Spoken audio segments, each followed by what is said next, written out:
horror o droga na hindi angkop sa mga bata.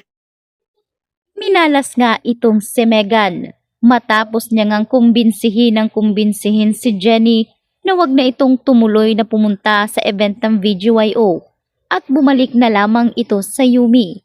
Ngunit itong si Jenny ay mulat na sa katotohanan na talagang kahit anong gawin niya ay hindi na talaga mababalik pa ang tiwala nito kay Megan, sapagkat noon pa man ay talagang alam ni Megan na puro na lamang kamalasan ang gagawin ni Megan para lamang hindi maabot ni Jenny ang kanyang mga pangarap. Kaya naman anya pa nitong si Megan na talagang mas pipiliin ni Jenny ang kanyang trabaho kesa sa kapatid niya. Paglilinaw ni Jenny na pinipili niya ang kanyang sarili dahil alam niya na sa huli ay iiwanan din siya nitong si Megan. Ganun pa man, ilang ulit na itong ginawa sa kanya ni Megan kahit buong buhay na ni Jenny ang ibigay niya dito kay Megan, wala pa rin, kulelat pa rin. Kaya sa pagkakataong ito ay pinaliwanag na ni Jenny na pipiliin niya na naman ang kanyang sarili dahil para ito sa kanyang mga pangarap.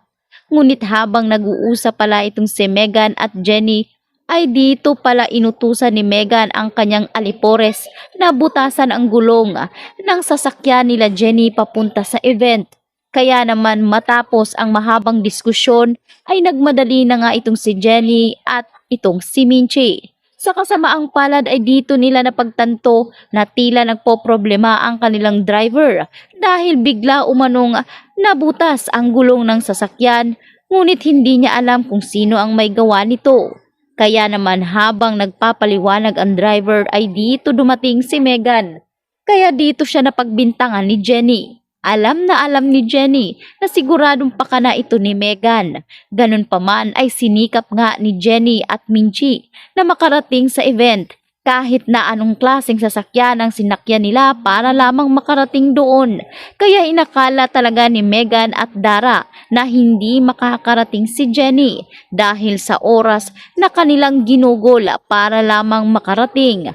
Kaya naman ilang minuto, segundo ang nakalipas ay dito na tinatawag ang pangalan ng ating bida. Kaya naman medyo may konting intense, ngunit muli ay nagmamadali nga si Jenny na makaabot sa naturang event at hindi nga niya binigo ang BGYO. Isang malakas na palakpakan ang ibinigay kay Jenny dahil ang nais talaga nitong si Akira ay maibalik ang tiwala ng tao at sana ay malaking tulong ang pakikipag-collaboration ng BGYO kay Jenny para makabalik ito sa kanyang karir. Kaya naman isang malaking desisyon ang gagawin nitong si Megan na akala niya na ang pakikipagkompetensya niya bilang isang singer kay Jenny ay talaga namang magpapabagsak sa dalaga. Kaya naman dito ay nagpatawag ng meeting si Miss Monica at dito na nagsalita si Megan. Sinabi niya na magkukwit na siya sa Yumi. Ikinagulat ito ni Miss Monica. Dahil hindi nga dapat gawin ito ni Megan lalo pat iisang grupo sila. Kaya tinanong ni Miss Monica na ano ang mga dahilan ni Megan. Kaya naman masisira na nga ba ang Yumi matapos itong buuhin nitong si Miss Monica. Hindi siya pinayagan ni Miss Monica. Kaya naman agad ngang kinausap nitong si Miss Monica si Dara kung ano ang masamang hangin na nag-udyok sa utak ni Megan para umalis na sa Yumi. Ngunit depensa ni Dara na hindi niya hawak ang utak ng kanyang anak. Ngunit sa pag-aakala nga nitong si Megan na ang kanyang pakikipagkompetensya kay Jenny sa entablado mag-isa ay ang magiging resulta ng kanyang pag-angat. Dahil matapos ngang ibigay ni Dara ang kanta na para sana kay Jenny na isinagawa nga ng naturang Engrande Company, ay inagaw nga nitong si Megan. Siya mismo ang unang kumanta nito na ikinagulat nitong si Jenny. Kasama na roon si Miss Vanna. Kaya nagtataka tuloy si Miss Vanna kung paano napunta kay Megan ang naturang kanta. Gayong alam ni Miss Vanna na iniwan niya ito sa opisina nitong si Freddy. Agad ngang pinuntahan ni Miss Vanna si Freddy at kinumpronta niya ito kung bakit ibinigay ni Freddy ang kanta na para kay Jenny.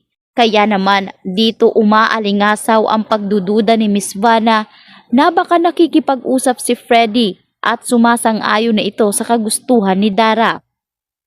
Dito na mabubuo ang mga haka-haka ngayon ni Miss Vanna na baka may kakaibang kinikilos ang kanyang asawa, kaya naman mamanmanan niya itong mabuti. At dito nga malalaman ni Miss Vanna na may relasyon si Freddy at Dara. Dito rin babagsak si Dara pagkatapos ilantad ni Miss Vanna ang lahat ng sekretong nalaman niya tungkol sa dalawa. Binalaan ni Miss Vanna si Dara dahil siguradong kapag lumabas at sumingaw ang baho niya, hindi lang siya ang masisira, pati ang karir ng kanyang anak na si Megan damay dito. Kaya pag-isipan daw umanong mabuti ni Dara bago pa mahuli ang lahat dahil hindi umano nagkulang si Miss Vanna ng paalala na layuan na ang kanyang asawang si Freddy.